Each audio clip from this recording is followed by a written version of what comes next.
أصدقائي الأعزاء، صديقاتي العزيزات في كل مكان، مرحبا. ظننا بأن دولة الإسلام المزعومة في العراق والشام، دولة داعش الإرهابية التكفيرية، زائلة وتتبدد.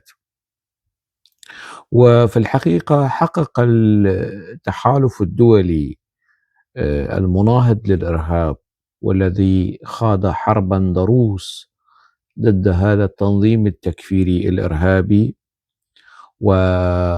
والأبرز القوى السورية التي شاركت في هذه الحرب هي قوات سوريا الديمقراطية. هذا التحالف حقق إنجازات استراتيجية، منها مقتل زعيم هذه الدولة المزعومة وسقوط عاصمتها في الرقة وفي الموصل، وكل هذه التفاصيل. وقت ذاك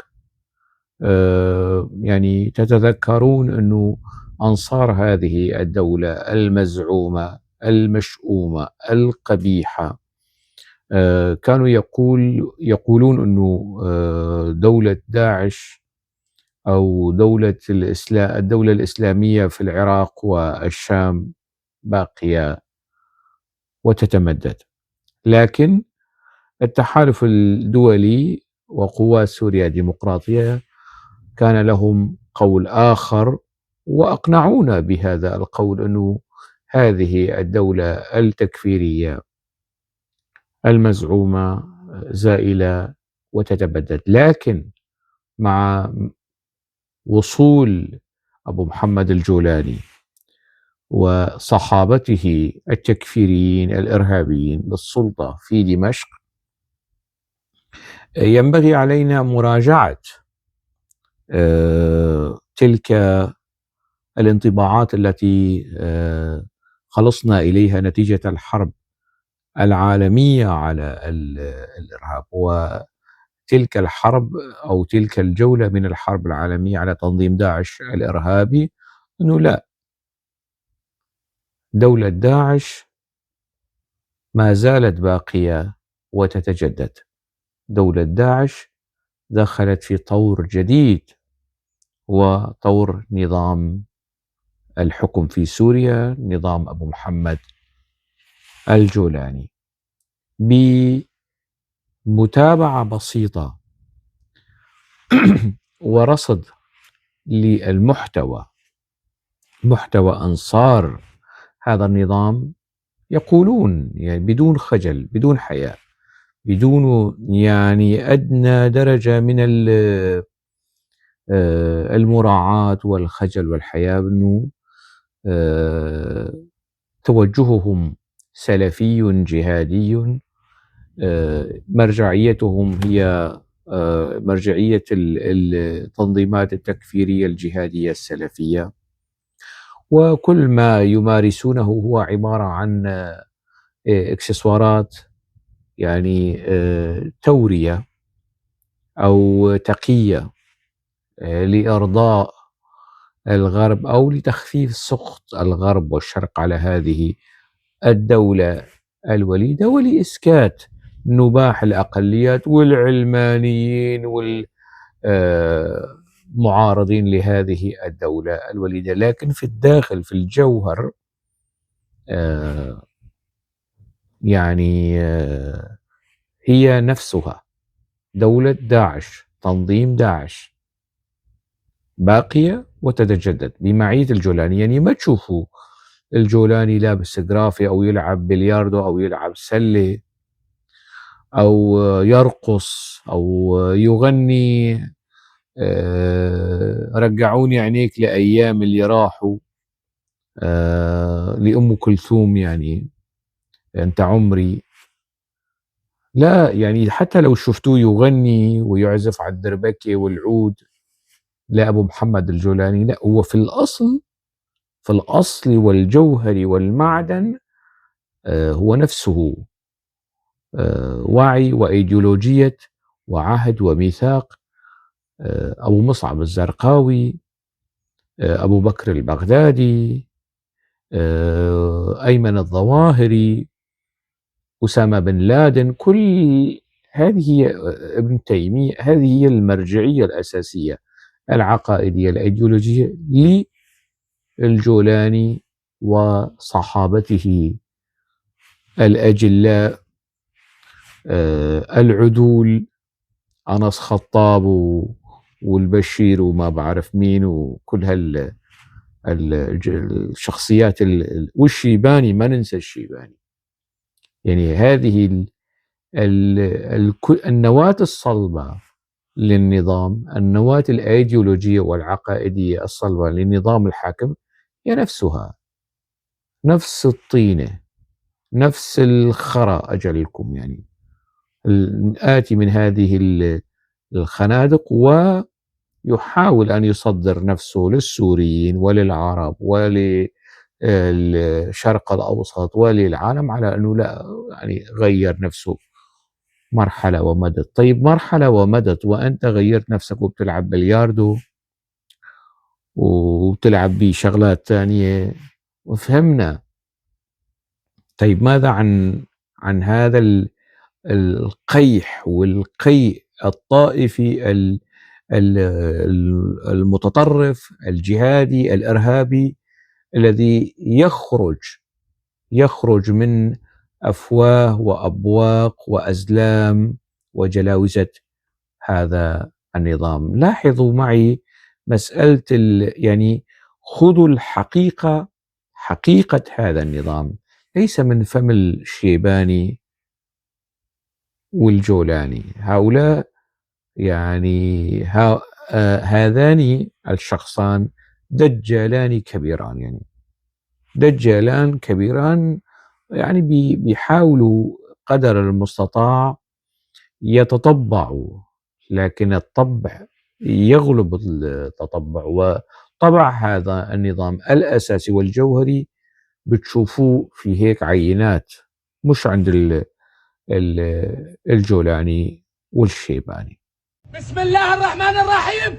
رسالة من الشعب الحمي لوزير التربية، والله لنأتيك برجال تعشق الموت كما تحبون الحياة. هاي الرسالة لوزير التربية، دير بالك على حالك، دير بالك. والله إذا بتقرب على القرآن، والله إذا بتقرب على القرآن لا حد يحكي، ارجع لورا. بسم الله الرحمن الرحيم. هذا الكائن الحزنبلي التافه والتكفيري والإرهابي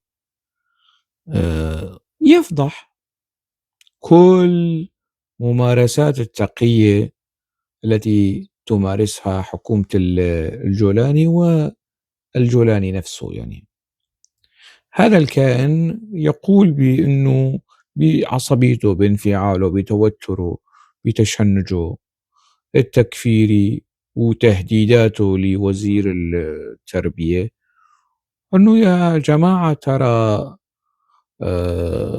ما يقوم به الجولاني، لعب البلياردو والسلة، هذا كله تمثيل بتمثيل، يعني كله تقية بتقية. يعني ف الأصل في الأمر هو جوهر النظام والعقلية الجهادية السلفية الباقية.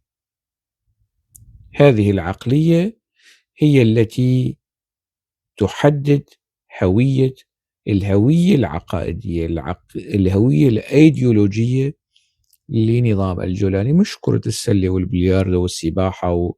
وإذا بكرة بتشوفوا الجولاني بأرجل كمان أو بيغني لأم كلثوم، يعني هو تمثيل شخصية، عم يتحاول يتقمص شخصية لكي يخدع الناس، يخدع السوريين والمجتمع الدولي أنه بالفعل هو تغير. يعني فهذه العصبية هي وهذا التشنج، كيف يمكن أن نفسره؟ يعني هذه البيئة التي تنتج هكذا نماذج. سابقا عندما كنا ننتقد أو نشير إلى، حتى ولو في سياق التحليل، إلى البيئة الحاضنة لهذه الجماعات التكفيرية. مثلا البيئة السنية، يعني في المناطق ذات الغالبية السنية، مثلا في الرقة، في الدير، في إدلب، في حلب، في دمشق، كانت تثور ثائرة البعض، يعني مثلا يمتعضون من هيك توصيفات، بينزعجوا. مثلا إبراهيم الجبين كان بينزعج إنه ليش بتقولون والله الحاضنة حاضنة داعش؟ طيب، تنظيم داعش الإرهابي وجبهة النصرة وكل هاي التفريخات لم ينتسب إليها واحد درزي ولا علوي ولا كردي. يعني مثلا تنظيم جبهة النصرة ما في ضمنها أكراد، أنا ما شفت في أكراد سوريين، يعني ربما أكراد العراق واحد اثنين بينعضوا على الأصابع، وارد، بس ككرد سوريا ما شفنا. يعني كرد سوريا إذا فينا نحسبهم كرد سوريا، مثلا جماعة الإخوان المسلمين أخوه لصالح مسلم، مصطفى مسلم، انتسب لهي الجماعة، لكن قطاعات واسعة من الكرد لم ينتسبوا لا للسلفية الجهادية ولا للإخوان. والكرد قديما وحاليا يعني إسلامهم معتدل، إسلامهم يعني واعتدالهم من اعتدال أحمد كفتار ومروان شيخ ومحمد سعيد رمضان البوتي. والشيخ محمد حبشي إذا بتشوفوه هيك مختلف، لأنه هو جاي من هاي المدرسة، جاي من مدرسة كفتار، وأعتقد هو كمان صهر أحمد كفتارو، عائلة كفتارو. وهو يشبه هذه البيئة الكردية الإسلامية السنية المعتدلة، مثل الشيخ الشهيد محمد معشوق الخزنوي، الشيخ الشهيد محمد سعيد رمضان البوطي. هؤلاء هم الكرد يعني. فكانوا بينزعجوا انه لما بنحكي عن البيئة، بيئة داعش والنصرة والقاعدة في المناطق هي، يعني بيتحسسوا منها. لكن الآن الواقع يثبت إنه لا، بالفعل كان هناك وكان وما زال بيئة خصبة. هذه البيئة الخصبة للتنظيمات التكفيرية النظام السوري كان مسؤول عنها، نعم، عززها ودعمها وغذاها يعني بالعناصر بساحل المجال.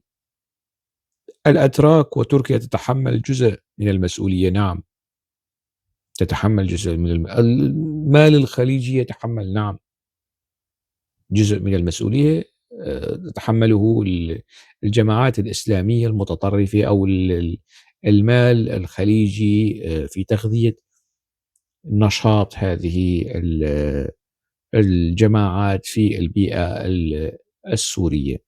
الآن يعني أكاد أن أقول أنه الإسلام السني المعتدل في سوريا على وشك الانقراض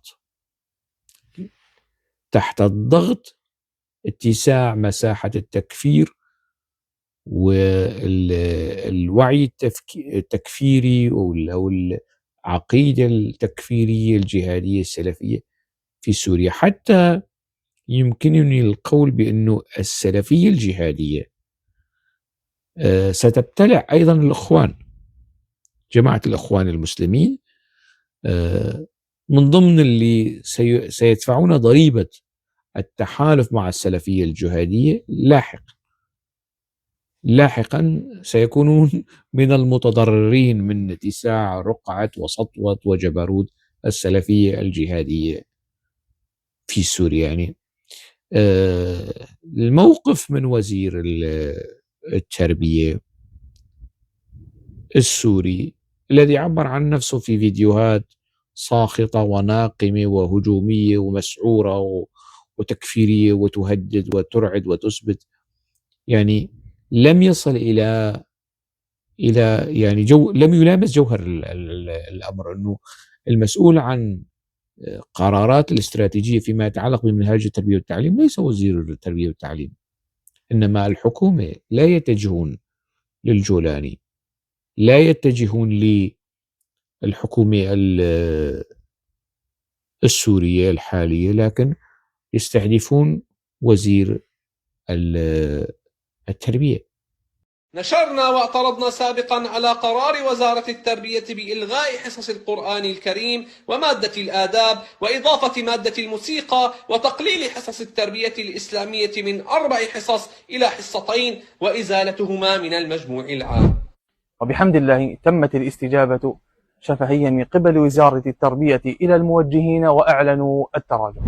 لكن وللأسف رجعت وزارة التربية ونشرت خطة جديدة تنص على أن التربية الإسلامية حصتين فقط مع إلغاء مادة القرآن بالكامل. وليس هذا فحسب، بل قاموا بإلغاء مادة التربية الإسلامية من المفاضلة من المجموع العام، وأضافوا حصص الفنون والموسيقى في إدلب وسوريا بشكل رسمي بعد إلغاء حصص القرآن والآداب، وجعل حصص التربية الإسلامية حصتان بدلا من 4. وأيضا أصدروا قرارا بمنع تداول أي شعار أو نشيد بالمدارس لحين صدور النشيد الوطني الجديد. فهذه الخطوات خطيرة جدا وتستهدف أبناءنا وديننا. إلغاء مواد إسلامية وإضافة مواد موسيقية هو أمر مخالف لدين الله سبحانه وتعالى، فنحن بعد النصر المبين على النظام الساقط هل نرفع أصوات الموسيقى أم صوت القرآن؟ فقد قال الله: الذين إن مكناهم في الأرض أقاموا الصلاة وآتوا الزكاة وأمروا بالمعروف ونهوا عن المنكر. بناء أجيالنا القادمة لن يكون إلا بكتاب الله، لا على موسيقى ولا على غيرها، وليس هنالك أي مبرر يجعل من هذا القرار قرارا سليما. ما سالت دماء الشهداء لأجل الموسيقى، بل لإحياء الدين وتعظيم شعائره. فهذه الأرض لم تفتح على يد العلمانيين ولا عازفي الجيتار والأورج، إنما فتحت تحت راية لا إله إلا الله محمد رسول الله، وبصيحات الله أكبر على يد المجاهدين الموحدين لله سبحانه وتعالى. نحن الأحرار والدعاء والطلاب والمعلمين لا نرضى بهذه القرارات التي تخدش بدين أبنائنا، ونحن هنا لا نحرض على شيء، إنما نأمر بالمعروف وننهى عن المنكر. فما هلك قوم من قبلنا إلا لأنهم كانوا لا يتناهون عن منكر فعلوه، كما قال الله سبحانه وتعالى: لعن الذين كفروا من بني إسرائيل على لسان داود وعيسى بن مريم ذلك بما عصوا وكانوا يعتدون كانوا لا يتناهون عن منكر فعلوه لبئس ما كانوا يفعلون. كيف لي أن أقبل بكلام الجولاني على أنه تغير وتعدل وتبدل مع هكذا فيديوهات منتشرة على السوشيال ميديا؟ كيف يمكن أن يقنعني الشيباني والجولاني بالأداء وتقمص شخصية المعتدل والمنفتح، أنه اللي راح خلاص، يعني تعاملوا مع أبو محمد الجولاني على أنه هو أحمد الشرع، وتعاملوا مع الشيباني ما بعرف شو كان اسمه ضمن جبهة النصرة أو ضمن داعش الاسم الحركي تبعه. هكذا وتيرة ونبرة تكفيرية إرهابية جهادية سلفية، ولا تعبر إلا عن هوية وجوهر هذه السلطة. جوهر السلطة، حقيقة السلطة لا تأخذوها من أفواه الجولاني والشيباني، لا خذوها من أفواه هذا الشخص ومن أفواه هؤلاء. بعد ما كانت راية الإسلام هي الراية الأبرز والأقوى لجميع الفصائل الجهادية، وأبرزهم طبعا جبهة النصرة اللي صار اسمها بعدين هيئة تحرير الشام، تم التنازل عن راية الإسلام إن شاء الله مؤقتا تحت ضغط ونباح الأقليات والعلمانيين، وطبعا لتخفيف سخط الغرب والشرق على الحكومة الوليدة بهذاك الوقت. هؤلاء الذين يعني في كيس واحد في سلة واحدة، هؤلاء التكفيريين الجهاديين السلفيين الحزانة، ويجودون كلامهم أثناء الحديث ويتلونه علينا ترتيلا. هؤلاء هم العماد والأساس العقائدي والأيديولوجي لنظام الجولاني. حقيقة نظام الجولاني، جوهر نظام الجولاني، خذوه من أفواه هؤلاء وليس من فم حمزة مصطفى أو الشيباني أو الجولاني. هؤلاء اللي بيعكسوا حقيقة هذا النظام، نظام من هذه الطينة التكفيرية الإرهابية فيما يتعلق بمنهاج التربية والتعليم والأدلجة والإصرار على سلفنة المجتمع، وأنه النشء والأطفال يتربون ويترعرعون في كنف الدولة الجولانية أو دولة داعش التي تجدد نفسها في قالب آخر، في اسم آخر، في صيغة أخرى. يعني كيف يمكن للمسيحي أو للعلوي أو للدرزي أو أن يطمئن يعني لإرسال ابنه لمدارس يعني مدارس تسعى إلى فرض عقيدة جهة معينة أو طائفة معينة على التنوع الاجتماعي، على مكونات الشعب السوري؟ كيف تزبط معهم هيك؟ يعني أنا شخصيا لن أرسل في حال صحيح أنا لست راضيا عن قسد وأداء قسد ونظام التربية والتعليم عند قسد كمان مؤدلج، لكنني يمكن أن أبلع أنه قسد في منهاجها تجعل من عبد الله أوجلان شخص مفكر وفيلسوف وما بعرف شو. أنا بإمكاني أن أقول لابني في البيت أنه لا، هذا الكلام كذب، يعني هذا لزوم لأنه السلطة بدها تأسطر وتنمزج الزعيم تبعها، بتحكي هيك بس الحقيقة مش هيك. أنا بإمكاني أن أنتقد وعم أنتقد عبد الله أوجلان يعني، لكن إذا تناولت صحيح البخاري أو ابن تيمية أو الأحاديث المنسوبة للنبي والأحاديث الضعيفة وكذا، وإذا انتقدت نظام الجولاني بيعتبروا الموضوع أنه أنا أنتقد الإسلام والنبي محمد والقرآن. يعني الرجل وزير التربية قلص من الحصص التدريس ولم يلغيها، يعني قلصها من 4 حصص إلى حصتين وإضافة شغلات تانية، الموسيقى، الفنون، لتنمية مهارات الأطفال. ما بدهم شو المعازف والموسيقى، وهي نفس الوعي السلفي. السلفية سقطت في السعودية، الوهابية سقطت في السعودية، ولكن الآن يصار إلى إنعاشها في سوريا. يعني السلفية غير موجودة في منطقة الخليج، في منطقة الحجاز، على نطاق ضيق يعني. واحتضان قطر للإخوان وللسلفيين هو لأغراض سياسية، مش لأنه القطريين كتير يعني سلفيين ومهووسين بابن تيمية، لا مش هيك. أنا زرت قطر وأنا بعرف، والخطوط على متن الخطوط الجوية القطرية من بروكسل إلى الدوحة على طائرات الخطوط المضيفات سافرات وجميلات ومتنوعات، ويعني كل معايير يعني الخطوط الجوية القطرية كانت يمكن وما زالت من أرقى وأجود الخطوط الجوية في العالم. منافسة، كان في منافسة بينها وبين الخطوط الإماراتية فيما يتعلق بالخدمات. أنا طلبت نبيذ أحمر، وعلى متن الخطوط الجوية القطرية شربت النبيذ الأحمر، والطائرة تتجه طبعا هذا النبيذ الأحمر كيف يعني من الذي جلبه إلى الخطوط الجوية القطرية يعني وإذا كانت بالفعل قطر دولة سلفية ودولة جهادية أو دولة إخوانية لحرمت شرب الخمر في مؤسساتها، وهي مؤسسة تابعة لهي الدولة. وحتى في الفنادق، يعني الفنادق الموجودة في الدوحة في بار وفي مسجد، بدك تروح على المسجد تفضل، بدك تروح على البار تفضل.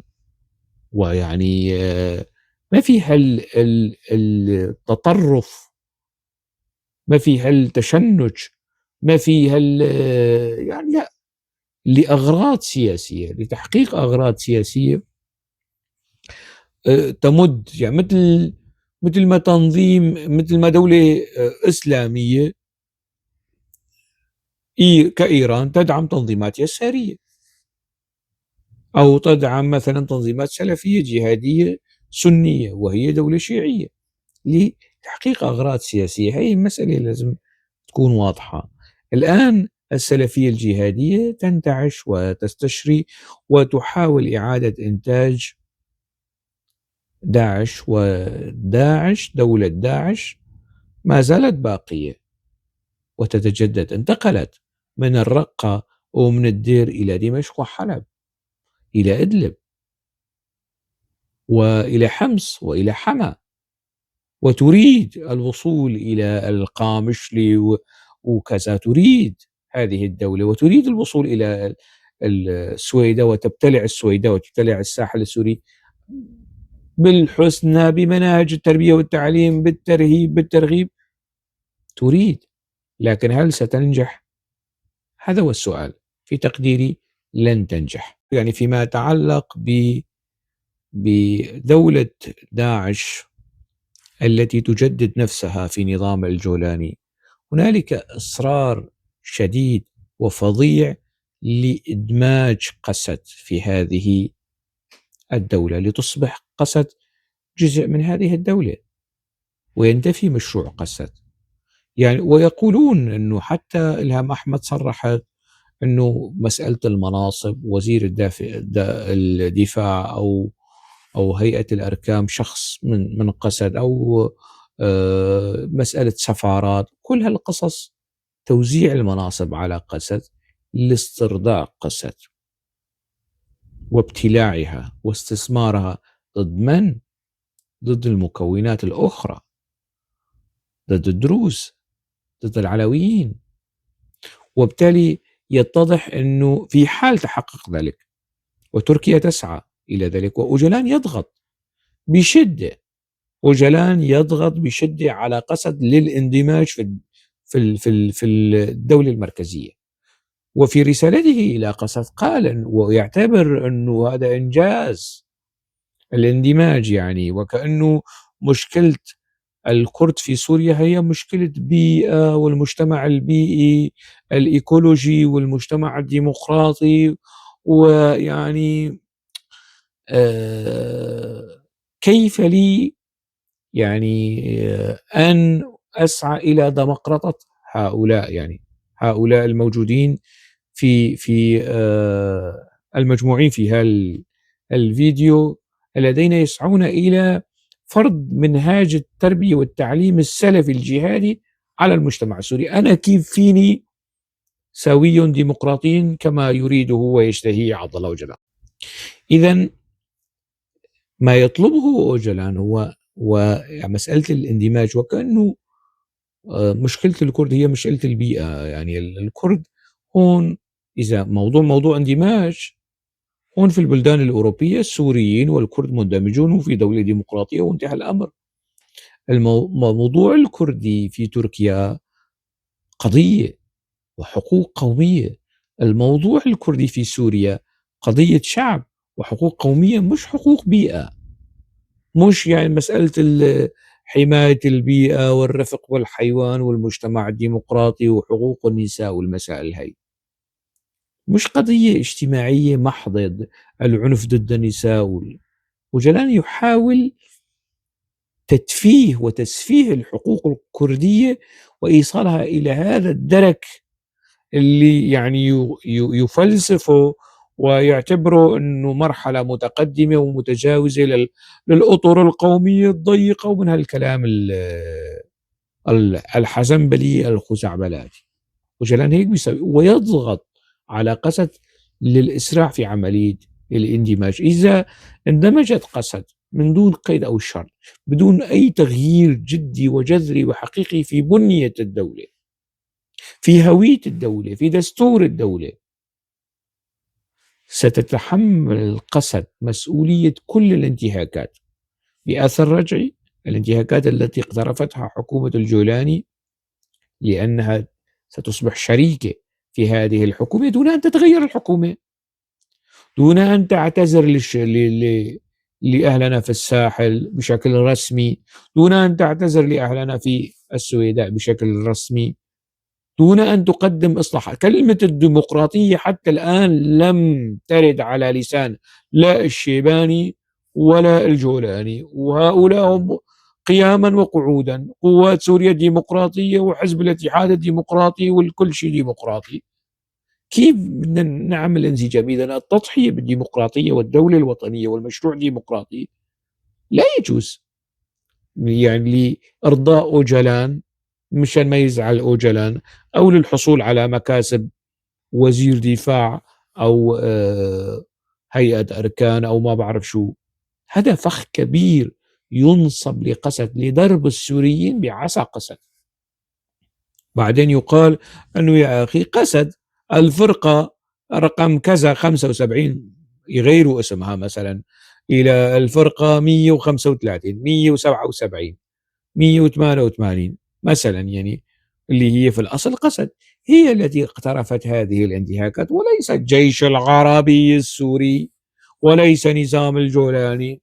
ويصار إلى اعتقال بعض العناصر لأنه قسد خلص ما عاد في شيء اسمه قسد، ذابت ضمن الجسد الدولة والآلة العسكرية الآلة العنفية اللي هي الجيش، خلاص بيصيروا يعتقلوا 2 3 ويحاكموهم وانتهى. الآن يعني قسد كتلة خارج سيطرة الدولة، بإمكانها أن تفرض شكلا معينا. يعني قسد تقول بأنه لديها مشروع سياسي فيما يتعلق بنظم الحكم والإدارة اللامركزية وكذا. إذا تنازلت عن هذا المشروع 100%، معنى ذلك أنه كله كان كذب بكذب. الكلام اللي كان بيطلع يحكيه نواف خليل معناته كذب، أو مظلوم عبدي أو إلهام أحمد، كله كان كذب بكذب. يعني إذا تنازلت قسد عن مشروعها السياسي والإداري لسوريا، تصورها لسوريا قوات سوريا الديمقراطية، هذا يعني أنه خدعة أو خديعة كبرى عاشها السوريون في مناطق شرق الفرات اسمها قسد. الموضوع كله توزيع مناصب. سفير سوريا في برلين طارق حمو مثلا المحسوب على قسد. دكتور طارق حمو مثلا سفير سوريا في بروكسل الدكتور أجدر شيخو المحسوب على قسد. يعني توزيع مناصب من هالنوع يعني، وخلص انتهى الموضوع. وجلان رضيان والأتراك رضيانين والجولاني رضيان وانتهى. يعني طرح الدولة اللامركزية، الطرح الفيدرالي، طرح الحكم الذاتي، الاعتراف بالشعب الكردي في الدستور، كل هذه الأمور جرى نسفها عبر فرض تصور نظام الجولاني والتصور التركي لحل مسألة قسد ولحل مسألة السورية بشكل عام. هذا الفخ الذي تدفع نحوه قسد دفعا من قبل أوجلان، من قبل أردوغان، من قبل نظام الجولاني وبعض الأطراف الأمريكية أيضا. يعني هل سترضى قسد بذلك؟ هذا يعني أنا أحذر منه، أحذر من خطورة، عدا عن أنه الموضوع خيانة وغدر بكل التضحيات، تضحيات الكرد السوريين، وخيانة وغدر بكل تصورات كرد تركيا. ينظرون إلى مناطق شرق الفرات على أنه كيان شبه مستقل، روجافا كرد العراق يحترمونها بصرف النظر عن مستوى الإداري ومستوى الخدمات، يحترمون. وهذه المنطقة الآن صارت لها شعبية في مناطق الساحل، في مناطق حتى في السويدة، وحتى في المناطق الداخلية كمان. بعد كل هذا هذه السمعة والشعبية وكذا، تأتي قسد وتتنازل هكذا بالمجان. يعني أنا لا أقول أنه قسد تعاند وتكابر إلى ما لا نهاية، لكن أقله يعني نقسم البيضة بالنص، 50% من القسد، 50% من النظام الجولاني، وفي منتصف يلتقون في منتصف الطريق، أو 30% من قسد و30% من نظام الجولاني.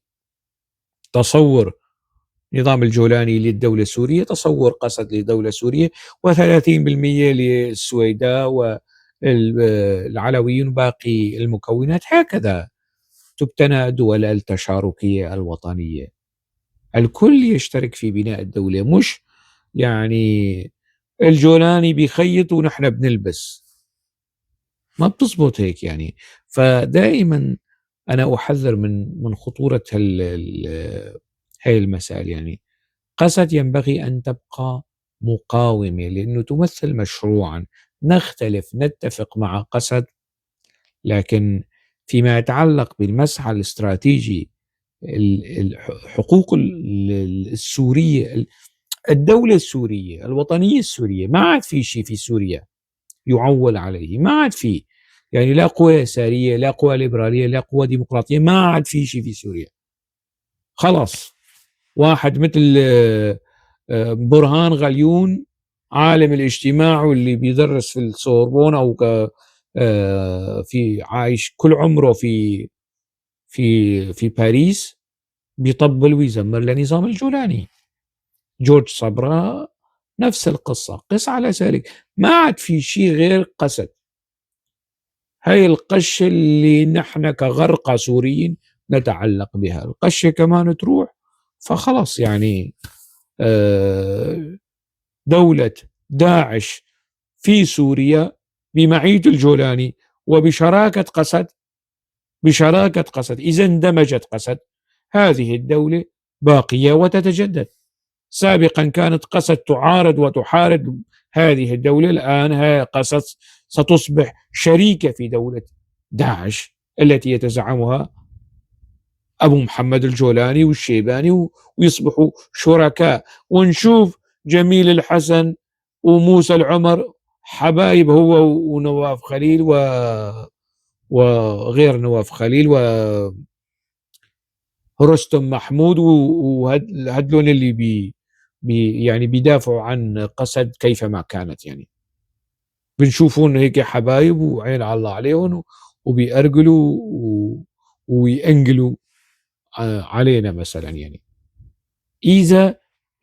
إذا كان السيناريو الخطير الذي يحذر منه تحقق بهذه الطريقة، معناته على سوريا وطنية لا مركزية. السلام. أكتفي بذلك. دمتم بألف